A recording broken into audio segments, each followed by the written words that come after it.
Oke, kembali lagi di channel saya. Makasih buat kalian yang sudah mengklik video ini. Gimana kabar kalian hari ini? Baik saja kan? Kayak gini nih. Ini termul ini. Ini termul. Ya, itu mulut bisa ditutup nggak itu? Kalau nggak bisa tutup kayak WC. WC itu nggak bisa ditutup. Nah, ini ada termul, ternak. Ya, bahkan ada ternak namanya gajah. Apa gajah? Gak punya ijazah. Bawa gajah ya. Ini ya si Aiman ini. Jadi host nggak ada netralnya. Kok Hmm. nggak bisa kau tertibkan itu narasumbermu? Kalau berdebat jangan saling merendahkan orang. Itu lagi nggak pernah loh kau tegur si Roy, si Tifa sama si Rismon. Kalau menyebut orang itu dengan termul. Iya, betul. Apa bedanya kau sama host Sentana TV? Kalau kayak gitu cara pembawaan acaramu. Nggak ada bedanya, Aiman. Lebih bagus kau gabung aja lah sekalian sama si Roy Panci CS itu. Siapa Iya. tahu tuh jasamu tuh dibutuhkan tuh. Mereka kan membuat buku, entah buku keberapa, Betul. ketiga, keempat.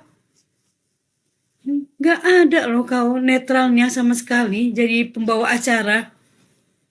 Kau lihat itu, si Roy Suryo, motong-motong orang bicara. Kau diam kan? Tapi ketika yang pendukung Pak Jokowi menyela si Roy Suryo bicara, kau cegah. Kayak mana kau ini, Aiman? Si Roy Suryo bawa wayang, memecah Betul. konsentrasi Banyak yang orang. sadar Nggak rupanya ya. pernah kau tegur sama sekali. Kemarin itu dia bawa wayang itu. Wayang perempuan yang buah dadanya besar itu. Itu seharusnya kau tegur. Itu kan udah pornografi. Dia bisa bilang pendukung Pak Jokowi itu mau melakukan aksi pornografi pakai BH dan celana dalam. Nah dia Memang bawa suka wayang yang nggak pornografi dia sopan, itu. nggak ada moral sama sekali. Kenapa kau biarkan? Aku ya emosi kali kau lihat acara ada si Tipa, si Roy sama si Rismon. Memuntah aku. Aduh Pak Jokowi, maaf banget Pak Jokowi ya. Aku nggak bisa Pak, sabar Bapak Pak. Nggak bisa Pak. Emosi aja bawaan aku kalau lihat itu bodet-bodet itu lagi ada di TV. Iya, Pak Jokowi Naik asam sabar luar lambung, biasa Pak. ya. Apalagi nengok si Tifa itu manipulatifnya setengah mati. Padahal jelas-jelas loh dia memfitnah ibunya Pak Jokowi di Kita depan yang emosi makamnya. ya kan. Tapi dengan mulut lamisnya itu dia malah bilang kami berziarah. Emang termul pernah ke sana? Kata si Roy Suryo. Udah jelas mereka menghina, melecehkan, tertawa, bercanda di depan makam orang. Gak ada sopan sama sekali. Maaf Pak Jokowi. Terbuat dari apa Pak hati Bapak Pak? Sampai bisa bergeming melihat kelakuan bajingan-bajingan ini Pak. Sesabar itu ya. Bukannya mereka sadar ketika Mas Gibran mengucapkan terima kasih. Mereka nggak sadar loh. Nggak ada malu sama sekali.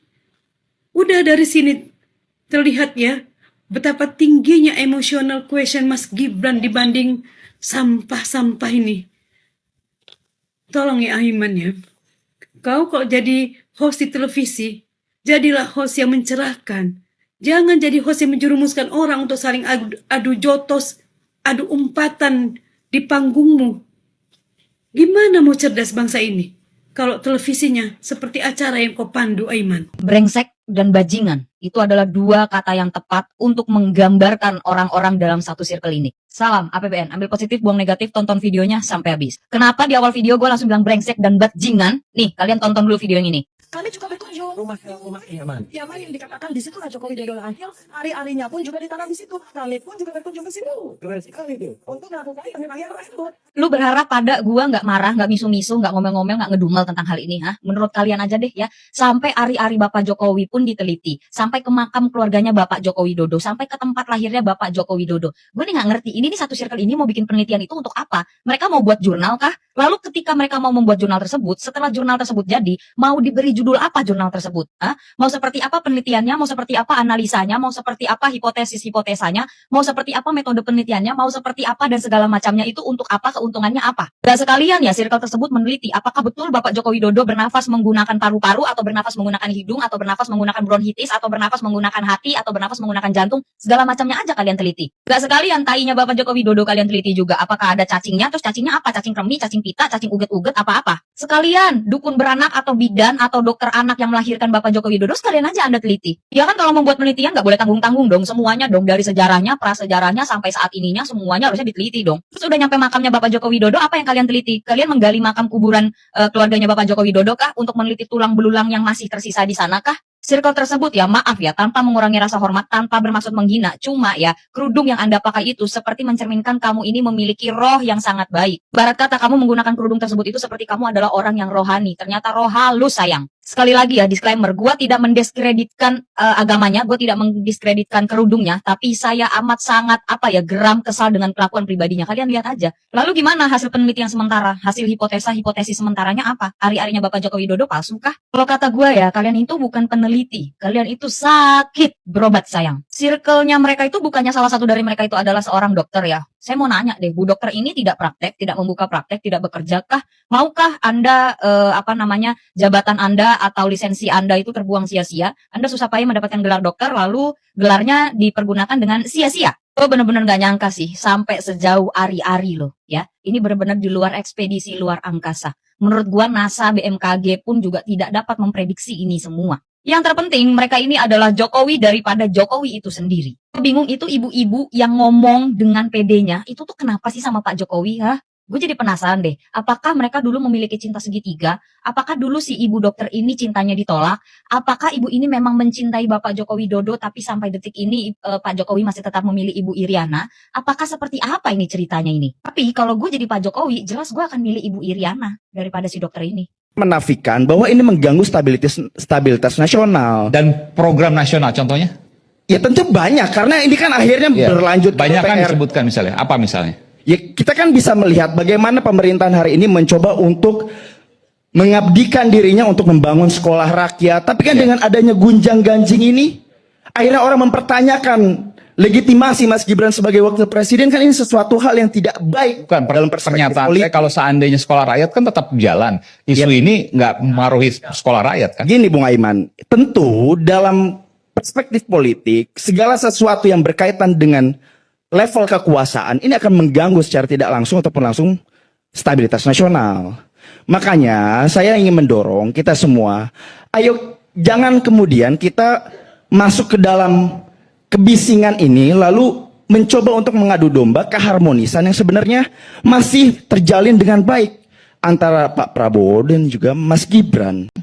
Dari acara kegiatan kemarin itu ada 3 pesannya Mbak, ada 3 pesan. Yang pertama adalah pengakuan oleh UGM bahwa dan menegaskan bahwa Jokowi itu adalah alumni yang sah. Itu yang pertama.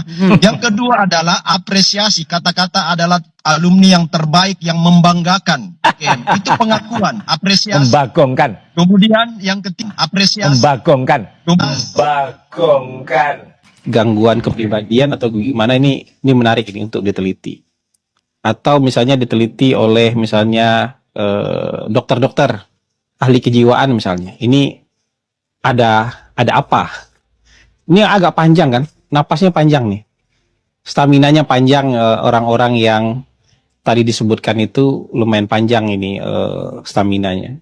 Ya mungkin orang-orang biasa, orang-orang lain nggak akan sanggup melakukan hal seperti ini. Saya juga nggak punya kompetensi untuk menilai mereka sebenarnya. Tapi ada cerita yang bisa dibagi soal kayak gini. Jadi bisa saja kan misalnya orang ini mitomania. Mitomania itu artinya orang yang akhirnya percaya dengan kebencian dan kebohongan yang mereka lempar. Gitu. Dia percaya, dia meng-create sebuah isu yang nggak ada buktinya, nggak ada faktanya, tapi kemudian dia percaya dengan itu. Dulu itu di tahun 1690-an di Massachusetts, Amerika, itu ada kasus yang sangat terkenal namanya Salem Witch Trial. Salem Witch Trial itu pengadilan penyihir Salem.